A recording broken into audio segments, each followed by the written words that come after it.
Hello everyone, I'm Forrest McFreelava, and this is Speedplay Italy and Hearts of Iron 3, number 17. We left off having defeated the Soviet Union, puppeting the rump state that remains. You see all these Soviet and German armies just in our new frontier. We're also going to start carrying all of our armies to the German border because we're going to cut the Germans to pieces in the next few months. But of course we do have a little while. We're just going to be moving all our troops over. We do go ahead and create new suppression units and new units of Marines, and we're just going to rush all of those. Japan lost all of their gains and America's invading them. So we need to defeat the Germans pretty quickly so we can go turn against the United States and hopefully defeat them, bringing the war to a successful close all over the world, really. We do drop off some suppression units in the Soviet Union, and we're carrying all of our infantry over to the Alps, where we're going to just start divvying them up along the frontier, because that area is going to have to be expanded quite rapidly. We're also going to start setting off our armor, our new armored units south of Hungary, because we're going to make a very large armored thrust against the Hungarians and against the Slovaks. We're also dealing with a series of rebellions, just small little affairs. We're getting our armored and mechanized units, and most of our Soviet invasion forces are either armored or mechanized. We're going to get them all arrayed on salients on the German border, where we're going to eventually thrust forward. The Germans have nuclear reactors, so we're going to rush our own nuclear reactors. And at this point, it is a little worrying. We hopefully will not end up getting nuked. But at this point it is 1946, so it's very possible that the United States is preparing for nuclear war. Germany is preparing for nuclear war.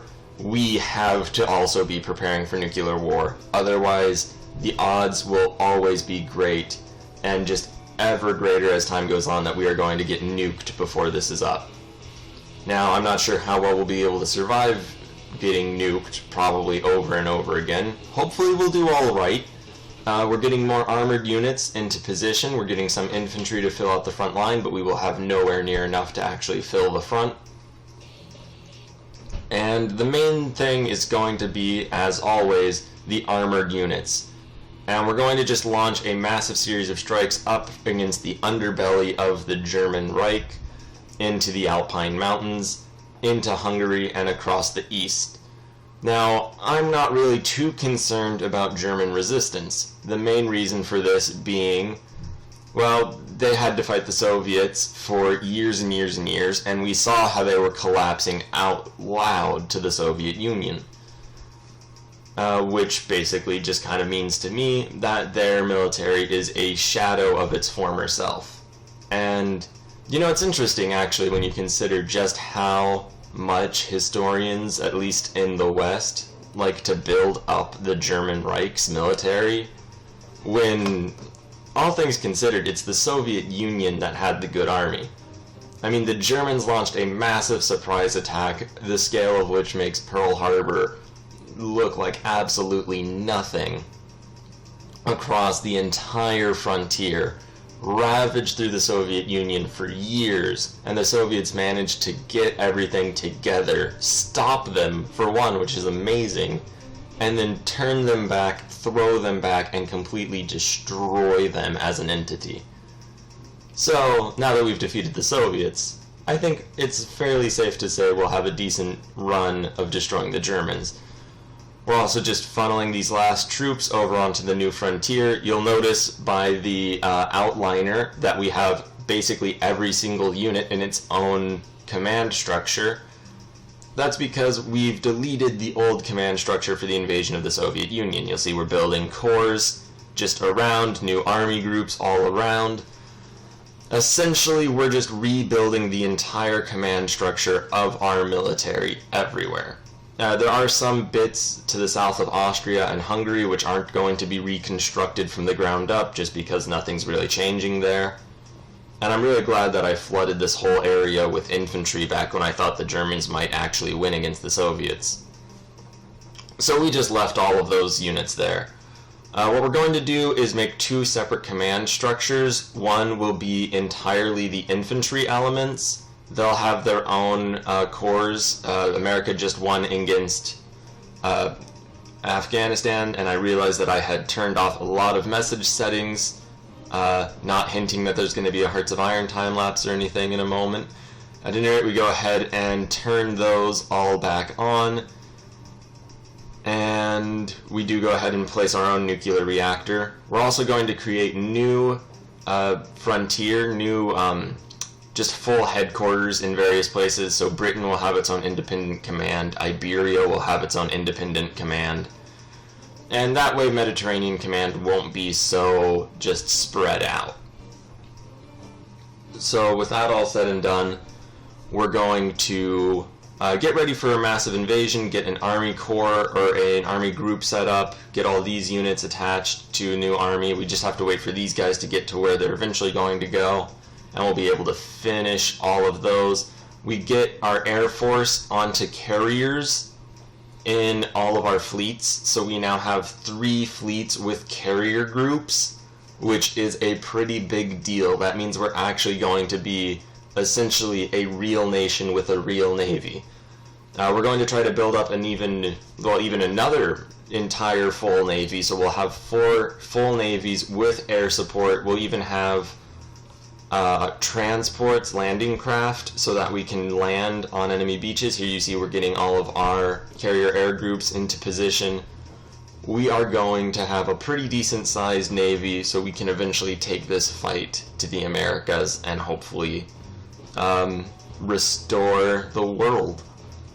As it goes right now, we are still in the process, the rather in-depth process of rebuilding our command structure, which is actually something I kind of enjoy doing in Hearts of Iron. It never really works for very long, and it never lasts when you actually use it in a war, but it is nice to build up your command structure. So we do go ahead and we build it up. We have our infantry all under one distinct command group, our armored all under another.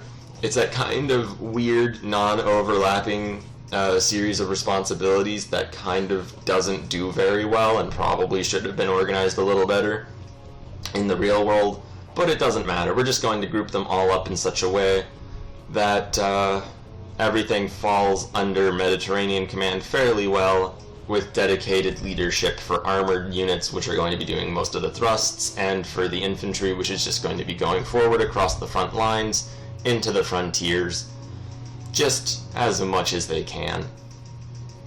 Alright, so with that all said and done, we actually can't declare war on Germany.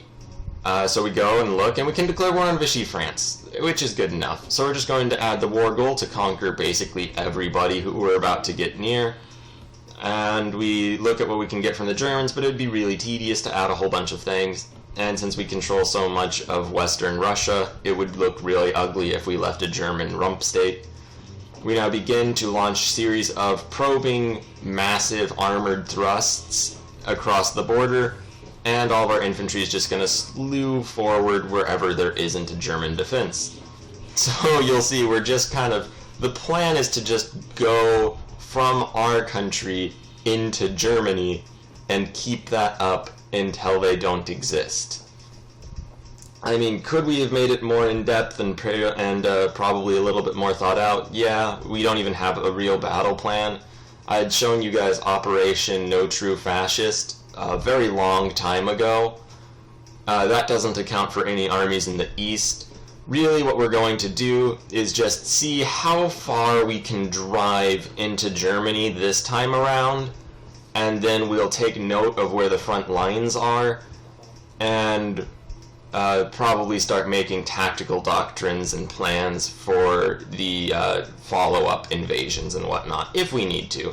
It's also quite possible that the Nazi Reich is just going to be a paper tiger that we're going to just shovel out of the way in a few moments, because as it turns out, you can't really build a lasting state off of, you know, slave labor and weird ideologies.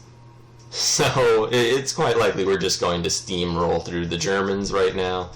At least I hope so. You'll see that our armored thrusts are definitely making thrusts. Our infantry groups are just charging forward. Everywhere we have armor and mechanized units are just flooding across the lines. We don't even have a full force in the east and we're still doing well. We're going to try to just destroy Hungary, just knock them out of the war as quickly as we can. We are taking one of their victory points. We're surging up across into Finland because I kind of forgot to do that a little bit earlier. All of our forces are gunning it into France. We are fighting on the southern bit of the Maginot Line, which is a problem.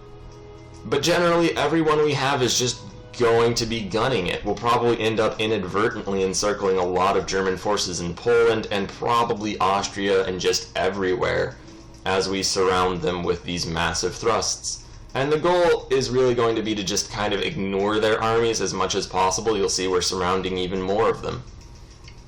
That is the just ridiculous, absurd beauty of a mechanized offensive, is you can just kind of steamroll into the enemy and they can't really do very much about it if they can't go as quickly as you can. Belgium's also getting free and we annex Hungary. Thank you very much for watching. When we come back, we'll just keep up the momentum. Thanks for watching again.